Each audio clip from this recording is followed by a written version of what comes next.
মেহজাবিন তার চরিত্রটির সাথে একেবারে মিশে গেছেন এবং খুবই ভালো করেছেন।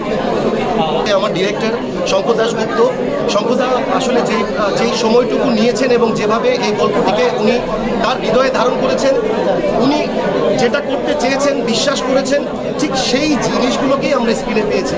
তো এক মেহজাবিনের অভিনয় নিয়ে আসলে কারো কোনো সন্দেহ নেই, সে মানে উনি আসলে ওনার যা করণীয়, যেটা এই চরিত্রের সাথে করা যেত, এবং আপনারা দেখেছেন যে ওনার যে সিনিয়র কোয়ার্টিস্টরা ছিল এবং অন্যান্য যে আজকের সারাদিনের যে আমাদের যত শিল্পীরা এসেছেন কাজ দেখেছেন, তারা সবাই এক বাক্যে বলেছেন যে মেহজাবিন তার চরিত্রটির সাথে একেবারে মিশে গেছেন এবং খুবই ভালো করেছেন।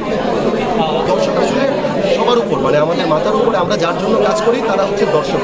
তো আমাদের এই সিনেমার ক্ষেত্রে স্পেশালি আসলে আমাদের যে সাধারণ দর্শক আছেন তারা যেভাবে আমাদের সাথে কানেক্ট হয়েছেন, মাঝে মধ্যে অন্যান্য দিনগুলো যেমন সানডে মানডে এই জায়গাগুলো অফিসিয়াল যে ডেগুলো ছিল, সেখানে আমরা দেখি যে বিভিন্ন শোগুলোতে অতটা দর্শক সমাগম ঘটেনি। তবে আজকে এবং আশা করছি কালকে 25 ডিসেম্বর বড়দিনের ছুটি থাকবে এবং সারাদিন আমার ধারণা দর্শক আমাদের প্রিয় মালতীর সাথেই থাকবে। আমার ডিরেক্টর শঙ্কর দাশগুপ্ত, শঙ্করদা আসলে যেই সময়টুকু নিয়েছেন এবং যেভাবে এই গল্পটিকে উনি তার হৃদয়ে ধারণ করেছেন, উনি যেটা করতে চেয়েছেন, বিশ্বাস করেছেন, ঠিক সেই জিনিসগুলোকেই আমরা স্ক্রিনে পেয়েছি।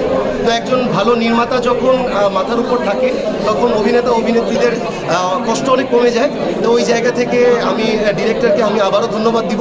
পাশাপাশি আমার যে সহশিল্পীরা ছিলেন স্ক্রিনে, এই আর্থসামাজিক জীবনযাপনের যাপিত জীবনের ভিতর দিয়ে যে গল্পটি বলতে চেয়েছে, আমরা সবাই মিলে আমার মনে হয় দর্শকের মনে জায়গা করতে পেরেছি এবং দর্শক আমাদের সাথে এই সিনেমার থ্রুতে আমাদেরকে প্রিয় মালতীকে এবং এই সিনেমার যে অন্যান্য অনুষঙ্গ এবং যেখানে যেখানে সামাজিক ব্যত্যয়, বাধা এবং সমাজের যেই জিনিসগুলোকে নির্মাতা দেখাতে চেয়েছেন, যে এই সমাজের এই দুর্ঘটনা, আপনার অগ্নিকাণ্ড, এই সমস্ত জায়গায় কী করে একটা মেয়ে তার জীবন দিয়ে, তার কেউ নাই আশপাশে, চারদিকে কেউ নাই, তার একটা বন্ধু রাজ্জাক, রাজ্জাককে সাথে নিয়ে এসে তার এই দুর্গম পথ পাড়ি দিয়ে আমরা শেষে দেখি যে এই যুদ্ধে তিনি মৃত্যুবরণ করেন। কিন্তু যেটা আমরা প্রিয় মালতীর ভিতর দিয়ে পেয়েছি, তার এই ইতি মালতীর ভিতর দিয়ে আমাদের মালতী আসলে আমাদের প্রিয় মালতী হয়ে ওঠে। অনেক বড় প্রাপ্তি যে আমার যারা সিনিয়র অ্যাক্টর এবং অ্যাক্ট্রেসরা এসেছেন, বড় বড় নির্মাতা এবং পরিচালক প্রযোজক যারা আজকের শো দেখেছেন, তারা আমাকে যতটুকু ভালোবাসা দিয়েছেন আমি এক জীবনে পাই। আমি এক জীবনে এত ভালোবাসা একসাথে পাই নাই যে আমাকে এভাবে তারা গ্রহণ করেছে, বুকে টেনে নিয়েছে। এটাই হচ্ছে আসলে শিল্প এবং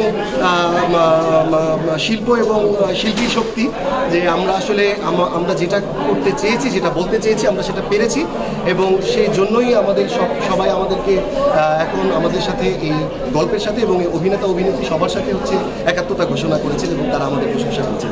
সামনের ব্যস্ততার আগে একটু বলি যে আমার এই সিনেমাটির আগে আমার জাতীয় চলচ্চিত্র পুরস্কার প্রাপ্ত সিনেমা ছিল লাল মোরগের ঝুঁটি। যারা দেখেছেন তারা জানেন। সেখানের সেই জার্নিটির পরে সেটিও কিন্তু 2021 সালের ডিসেম্বর মাসে মুক্তি পেয়েছিল।